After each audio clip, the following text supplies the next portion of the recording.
Terima kasih Anda masih menyaksikan Kompas Siang, Saudara. Pelatih baru Timnas Indonesia Patrick Kluivert hari ini berkunjung ke Stadion Utama Gelora Bung Karno untuk melihat segala fasilitas lapangan.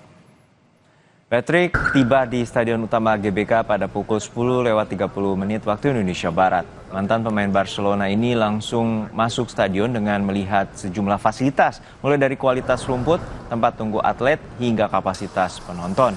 Menurut rencana, selain mengunjungi Stadion Utama GBK, Kluivert juga diagendakan bertemu dengan Menpora Dito Aryo Tejo di kantor Kemenpora siang ini. Untuk mengetahui agenda Patrick Kluivert hari ini, kita langsung sapa jurnalis Kompas TV Alvania Rizky di kantor Kementerian Pemuda dan Olahraga Jakarta. Alva, untuk saat ini apa saja agenda dari Patrick Kluivert setelah ditunjuk sebagai pelatih utama dari Timnas Indonesia? Herjino dan juga saudara, kalau sebagian besar agenda Patrick Kluivert dan kawan-kawan hari ini sebenarnya sama seperti yang sudah Anda jelaskan tadi, bahwa pertama tadi Patrick bersama dengan timnya mengecek langsung kualitas dari Stadion Utama Gelora Bung Karno. Ini menjadi stadion yang akan digunakan oleh tim nasional Indonesia nantinya di laga kualifikasi Piala Dunia putaran ketiga melawan Bahrain, tepatnya di bulan Maret tahun 2025.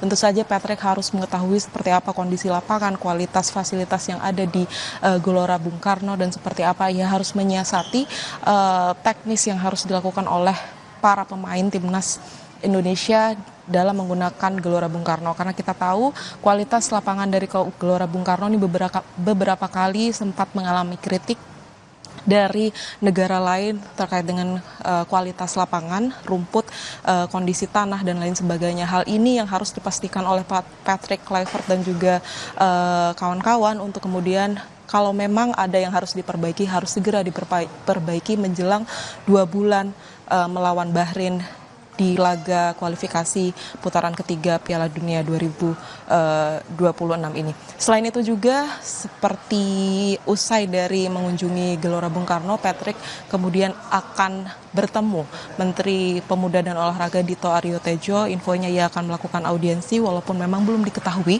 apa yang akan dibahas, tetapi nampaknya tentu saja yang menjadi agenda utama adalah Menteri atau Menpora ingin mengetahui seperti apa sistem kepelatihan yang akan dilakukan oleh Patrick dan kawan-kawan menjelang laga kualifikasi putaran ketiga di bulan Maret 2024 nanti. Apa teknik yang akan dia gunakan, strategi seperti apa yang akan dia terapkan kepada pemain timnas kita, dan langkah-langkah apa yang harus dilakukan oleh Patrick untuk setidaknya mengembalikan kondisi psikologis pemain dan juga pendukung Indonesia menjelang pertandingan laga ketiga, maksud saya menjelang pertandingan laga kualifikasi putaran ketiga Piala Dunia di bulan Maret 2025 nanti. Herjuno.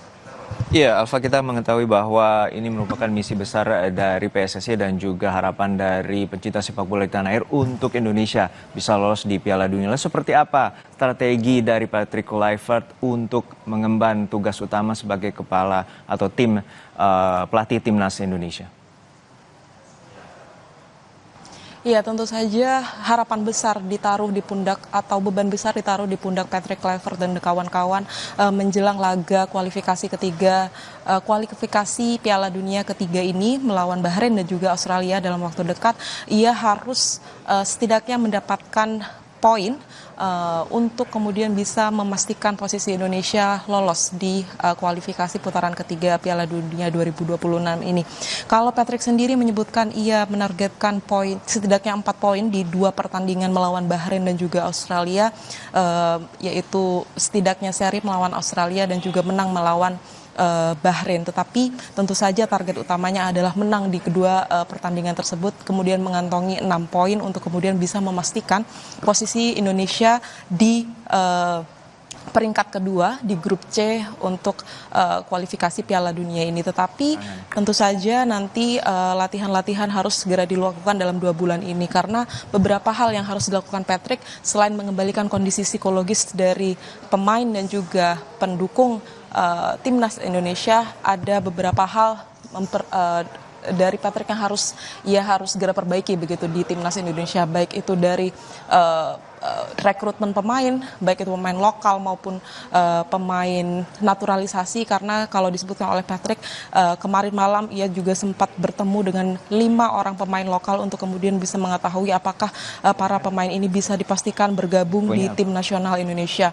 Kemudian yang kedua adalah ia akan melihat seperti apa kualitas dari para pemain naturalisasi dan juga melobi-lobi apakah mereka segera bisa bergabung di timnas Indonesia menjelang laga kualifikasi putaran ketiga Piala Dunia tahun 2025 nanti. Herjuno. Terima kasih atas informasi Anda, jurnalis Kompas TV, Alvania Rizky dari Stadion atau dari Kantor Kemenpora Jakarta.